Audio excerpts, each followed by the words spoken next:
ದಟ್ಟ ಅರಣ್ಯದೊಳಗಿರುವ ಕೊಂಡದ ಮಾರಮ್ಮ ಎನ್ನುವ ದೇವಸ್ಥಾನದ ಒಂದು ವಿಸ್ಮರಣೀಯ ನೋಟ. ಹಲಗೂರಿನಿಂದ ಸುಮಾರು 17 ಕಿಲೋಮೀಟರ್ ದೂರದಲ್ಲಿರುವ ಈ ಪ್ರದೇಶ ದಟ್ಟವಾದ ಅರಣ್ಯ ಮತ್ತು ಪ್ರಾಣಿ ಪಕ್ಷಿ ಸಂಕುಲವನ್ನು ಹೊಂದಿದೆ. ಇಲ್ಲಿಗೆ ದಿನಾಲು ನೂರಾರು ಭಕ್ತರು ಬಂದು ಕೊಂಡದಮ್ಮನಿಗೆ ಸೇವೆಯನ್ನು ಸಲ್ಲಿಸಿ ಹೊರಡುತ್ತಾರೆ. ಕೊಂಡದಮ್ಮನಿಗೆ ಬಲಿಯನ್ನು ಕೊಟ್ಟು ತೆರಳುತ್ತಾರೆ. ನೋಡಲು ಅಷ್ಟೇ ಭಯಂಕರವಾಗಿರುವ ಈ ಕಾಡು ಅಷ್ಟೇ ಸುಂದರ. ಎಲ್ಲೆಂದರಲ್ಲಿ ಪ್ರಾಣಿಯ ಸಂಕುಲಗಳ ಸದ್ದು, ದಟ್ಟ ಅರಣ್ಯದ ನಡುವೆ ಕಾಲು ರಸ್ತೆಯಲ್ಲಿ ಸಾಗುವ ರಸ್ತೆ, ಝಳ್ಳೆಂದು ಜೇಂಕರಿಸುವ ನದಿಯ ನೀರು, ಎಲ್ಲೆಂದರಲ್ಲಿ ಪ್ರಾಣಿಗಳು ಸಂಚರಿಸುವಂಥ ಕುರುಹುಗಳು, ಟ್ರೆಕ್ಕಿಂಗ್ಗೆ ಯೋಗ್ಯವಾದ ಸ್ಥಳ ಈ ಕೊಂಡದ ಮಾರಮ್ಮ ಎನ್ನುವ ಸ್ಥಳ. ವಿಡಿಯೋ ಕವರೇಜ್ ಮಾಡ್ತೇನೆ. ಆಗ್ತಾ ಇದೆ, ಇನ್ನೂ ಮಾಡಲಿಲ್ಲ. ಪೌಸ್ ಮಾಡ್ಕೊಳ್ಳೋದು ಮಾಡೋದು.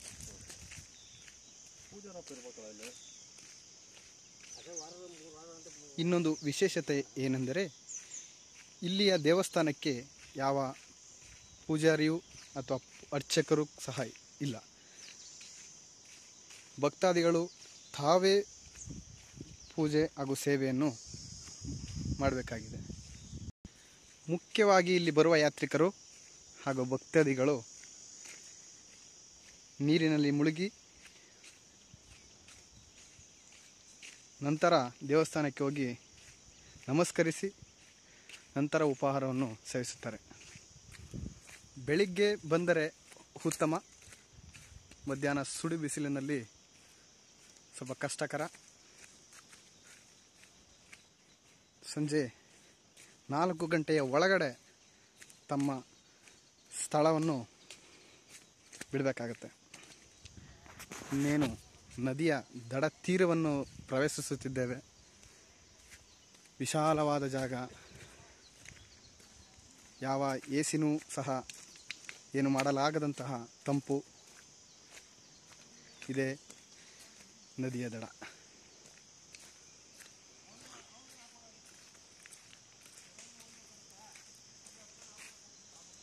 ಇಲ್ಲಿ ಭಕ್ತಾದಿಗಳು ಅಡಿಗೆಯನ್ನು ಮಾಡಿಕೊಂಡು ಊಟ ಮಾಡುವಂಥ ಸ್ಥಳ, ಊಟದ ಸ್ಥಳ. ಇಲ್ಲಿಯವರೆಗೂ ಗಾಡಿ ಬರುತ್ತದೆ, ಆದರೆ ಮುಂದಿನದು ಕಾಲ್ನಡಿಗೆಯಲ್ಲಿ ನಡೆಯುವ ಜಾಗ. ಇಲ್ಲಿ ಅತ್ಯಾಕರ್ಷಕವಾದ ಒಂದು ತೂಗುವ ಸೇತುವೆ ಸಹ ಇದೆ.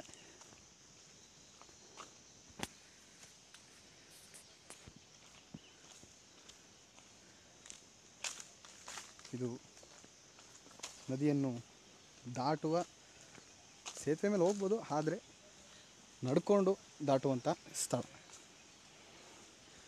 ನಿಮಗೆ ಕೇಳಿಸ್ತಾ ಇರ್ಬೋದು ನದಿಯ ಜೇಂಕಾರದ ಸ್ವರ, ಜರ್ರಂದು ಹೇರುತ್ತಿರುವ ನೀರು.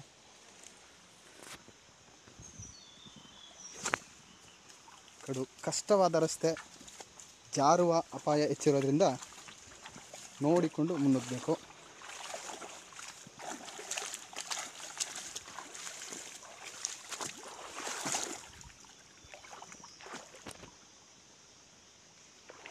ಸಕಲ ಜೀವ ಜಂತುಗಳಿಗೂ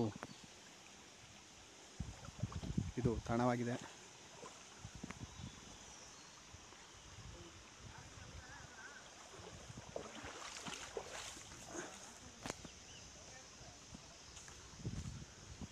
ಎಲ್ಲೆಂದರಲ್ಲಿ ಕಾಣಸಿಗುವ ಹಚ್ಚ ಹಸಿರಿನ ಅರಣ್ಯಧಾಮ ಇದು.